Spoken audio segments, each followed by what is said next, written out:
what is your takeaway from the show and from working alongside these actors? Kasi parang ikaw lang yung hindi nila kabatch sa PBB. Oo nga. Di ba? Like Direk May said po kanina, it's youth itself, it's love, it's messy, and it's wild, and it's choosing and realizing your options, and then at the end of the day, boiling it down to who you are and who you want to be. And I just can't believe I'm part of it. So, ayun, thank you so much. Sana makita niyo po yung mga eksena. Super exciting. Ayun. Si Zach din hindi rin sa PBB eh, no? So parang how does it, paano na yung naki-blend ka with everybody else? Actually, this is my first time working with everyone except for Bianca. Actually, me and Bianca came in Rise Artists at the same time. Right. So, but among everything else, parang what an honor, no? Kasi hindi pa ako nag-star sa ng movie ever. So this is the first. Also, Okay, so, wow. yun po, hopefully this is not the last. Yeah, din lang. The next question is for Cyril. Cyril, ang sabi ni Patrick, ang dami mo ng projects, no? You, from the past and then to the recent is Senior High, High Street, It's Okay to Not Be Okay, and of course yung PBB, and then upcoming Hotel 88, no? Anong realization mo as a person, as an artist, na pinagkakatiwalaan ka pa rin ng marami as one of the well-known young stars of this generation? Thank you po Lord so much. Ano po, siguro bukod po sa grateful po talaga ako sa blessings. Grateful din po ako sa mga boss, sa mga producers and directors na sumusugal pa rin sa akin na tingin nila I can do the role, I can fit for the role na binibigay nila. Thank you po dahil nakikitaan nila ako na as someone na trustworthy na actress na hindi ko po kasi binibigay yung credit sa sarili ko or sa talent ko. It's more of giving them the credit for trusting me. Ganun po lagi yung mindset ko. Kaya whenever there's a project po, hindi po siya because of me, it's because of them. It's because of the people na binibigyan mo ng But you have to credit yourself as well because it's ikaw yung katrabaho. Di ba? Sobrang Direct May. When I worked with her again, it's okay ba tayo ulit nag-work together? Ngayon, di ba? Siyempre nung bata yan, ilang beses ko na yan nakatrabaho. So, when we work together sa It's Okay, hanap talaga, as in like, one, memorize ang lines right away, continuity, alam niya, and talagang she's a natural. She's a natural, as in comic timing, wit, quick wit, as in, kaya talagang nung natuwa ako na naka-work ko siya ulit dun sa It's Okay, na-remind ako, sabi, oh my gosh, I'm so happy that, you're getting work, tuloy, people are appreciating you. At ngayon, syempre, baby girl ka pa rin namin, kahit na talaga ka na, babalutan ka pa rin nila ng mga kuya mo, pero still, she's, the talent never faded. So, and I'm excited to see her grow back. Not grow, but just do it for her to do more roles pa in the future na mas challenge at makitaan pa natin siya. Of course. We're down to our last two questions, pero before we go to chat to ask the question personally, may tanong ako, Will, Bianca and Dustin. Kanina sinabi ni Direk May na yung kilig daw napaka-instant na pag kinukunan kayo. Nire-rehearse niyo pa ba yun? Tingin-tingin. Parang hindi. Hindi na. Siguro kasi, yung kilig. Nanggagaling sa pag-compromise talaga namin na Okay. hindi ko nandun na. Like, for example, yung scene na Bianca na parang hawakan ko yung kamay mo ha. Hindi, I think it was also natural. Natural. And sobrang natuwa ako habang nagtitaping kami because syempre with Dustin, first time ko siya makilala sa PBB and syempre ibang experience naman yung naramdaman ko doon inside with him and our chemistry inside was so different from taping. And with Will naman, syempre this is her second project together. So parang ang masasabi ko with the both of them, that kilig that they both give me is different. Okay. Kumbaga yung nabibigay sa akin ni Will, ganito nararamdaman ko, kilig siya pero may ibang klaseng spice. Same goes with Dustin, kinikilig ako pero may ibang layer siya. So I think that's why, you know, that's what the fans saw in the three of us. Kaya rin naniwala sa amin yung mga tao because subconsciously, hindi namin napapansin na chemistry-wise, we all bring something into the table. Pero pag kunyari titigang kayo, parang may unang natatawa, unang kinikilig, may ganun ba? Nung kami po ni Dustin na tingin. Ay, teka lang. DL pala.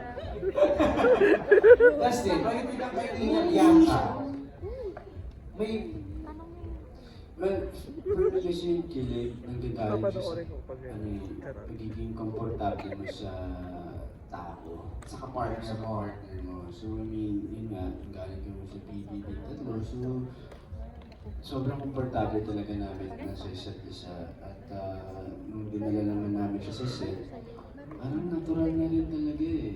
Kumbaga, alam na namin, genuine. Genuine, sabi ni Direk May, no? There's a genuine care for each other. Kaya lumalabas yun sa mata. Kasi parang hindi sa dahil walang pakialam. There's a genuine care for each other. Kaya yun, nakaka-capture siya. We wanna see that. Yan ang gusto namin makita sa pelikula. Chad will throw in the last question. Chad, where are you? Ayan. Hi, good afternoon. Good evening. Ayun si Chad. Okay. Ayan. First, congratulations since na-mention ni Direk May na you are the next generation na love team. And so, we're all looking forward sa December 25. For my first question, na-mention kanina na maraming kilig scenes ang talagang kikiligin yung mga tao sa sinihan. Was there a time na naging totoo na yung kilig for while ginagawa niya yung mga eksena for Bianca and Dustin? Yung tipong nahampas mo siya, ay, kinilig ako doon. Oh. Siyempre ako, hindi ko na madedeny yan. And yun naman yung beauty sa kanilang dalawa as Will and Dustin is that apakagaling nila sa ginagawa nila, apakagaling nila sa craft nila to the point na even as Bianca, pag umuwi ako, iisip ko siya, kinilig ako dun hindi ako makakalasa. Oh no, nasa ganung stage ako, which means na parang tumatagos talaga siya, hindi lang sa physical, but through my heart. And that's why I appreciate the both of them so much because I really saw how much they poured their hearts into this. So, yeah, yung kilig na makikita niyo, it's all real, it's all genuine. Yung pagka-indecisive ko sa pagpili, yung hirapan ako pumili, ako talaga yun. Pero nag-off script pa itong dalawa. Direk, meron akong gagawin Papa. Hindi naman ganun. Parang I think it's more of while they're doing the scene, meron mga natural na gagawin. Okay. Na parang biglang may gagawin sila and it looks good. I mean, Like what? ha? Ano ka na? Basta meron sila na mga ganun. May ganun kayo, Dustin, Will, na pa-surprise, pag ganyan. Ilalagay ko sa rin. Ito 2,000. Ubong-ubo. Sa akin rin, sa'yo rin. May ganun ba? Parang, Ayan, dugtong. Direk, gusto mo nang ganito gagawin ko. Minsan po kasi minsan kasi sa isang eksena po, sa MJ, Wala akong din. meron kaming mga bagay, ako personally, meron akong bagay na hindi gawin. Pero pag nandun na kami sa eksena, pag nasa zone na talaga kami, kusang lumalabas po yung mga ganung bagay. So, ang masasagot ko po dyan, meron talaga. Okay. Meron. Overthinker ka ba? So, Sobra. hindi naman so.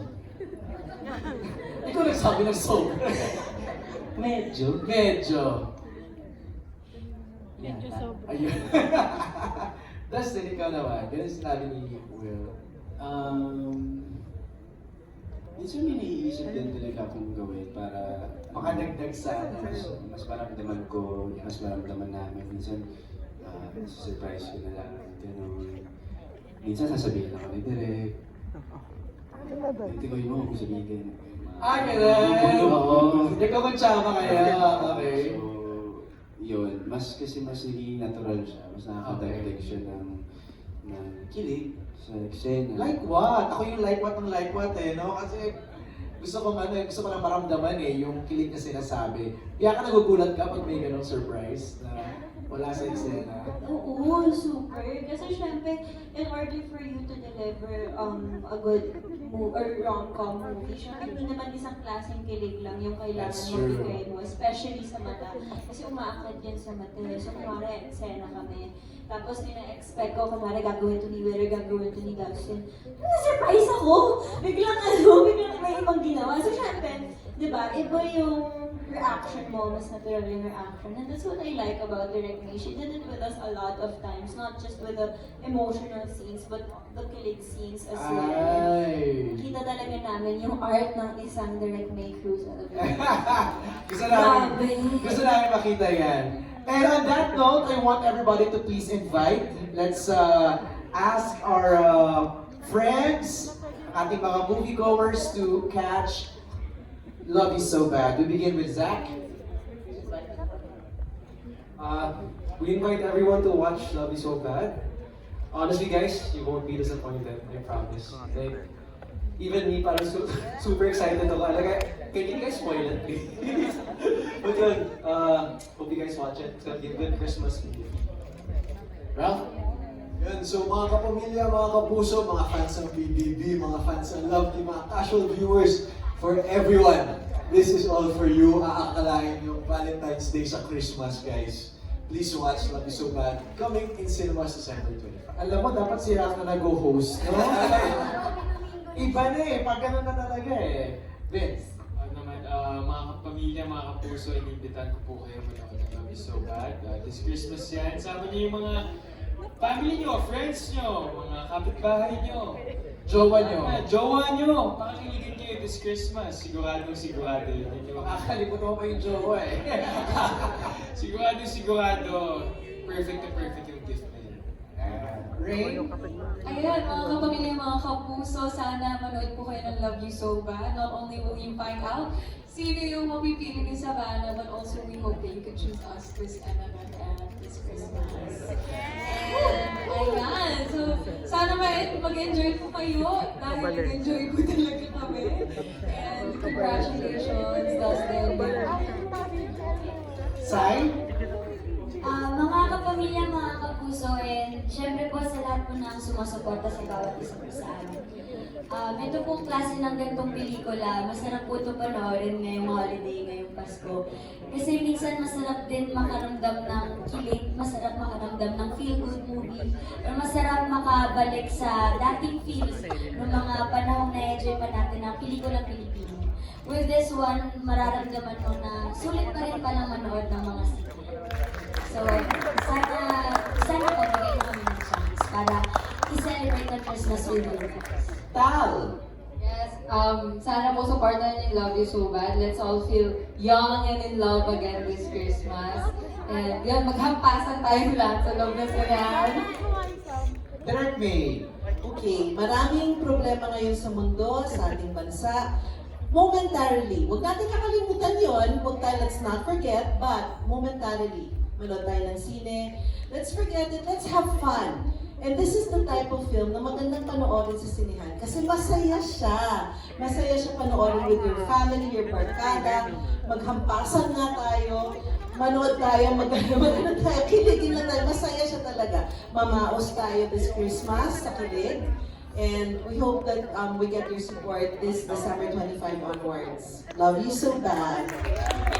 And of course, our lead actors, Will!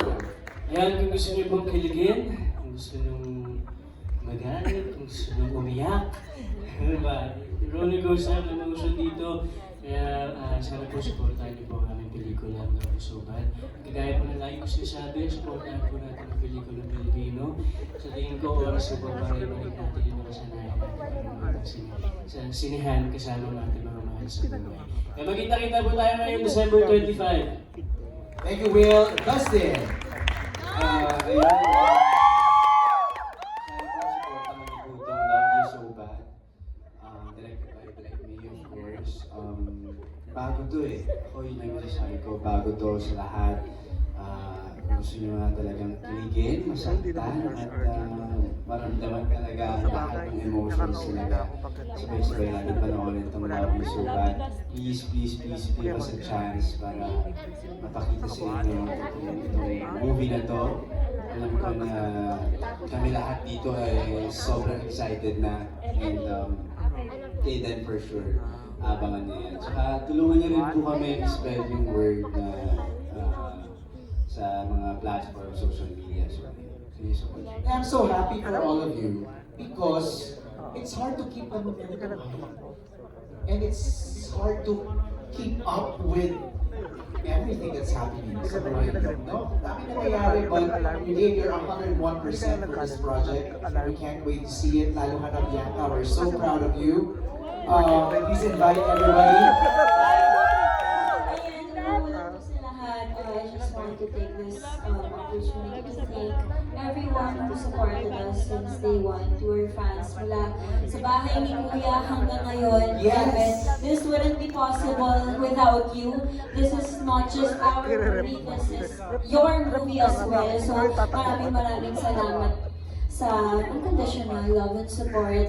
And ayan, malapit na po makilala si Vic, LA, and Savannah. Kaya naman, sana po ay mabigyan niyo po kami ng pagkakataon na ma-share ang Paskong ito kasama kayo. We hope that you give us a chance to make you guys happy. Sana ay bigyan niyo kami ng pagkakataon na pakiligin kayo, bigyan pasiyahin kayo, paiyakin kayo, and join us in this roller coaster. And tulad ng laki kong sinasabi, taluan nga ako pumili ngayong Pasko. Tingnan natin. So ayan, love you so much! Maraming salamat po.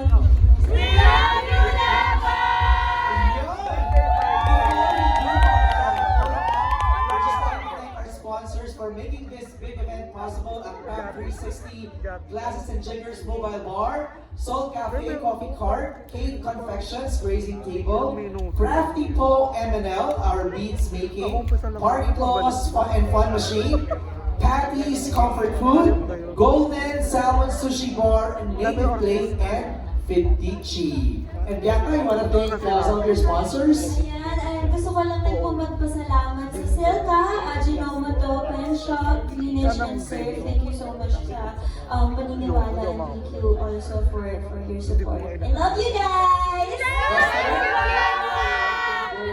Gusto po magpasalamat sa mga nagtiwala sa akin, our Magic Care family, Sir family, and to my Bench family, Sir Ben, to Ben, thank you so much. And Will. Gusto ko lang din magpasalamat sa Pension and Greenwich family. Thank you guys. And before we go, we just have a birthday cake for Tal. Wala na ba?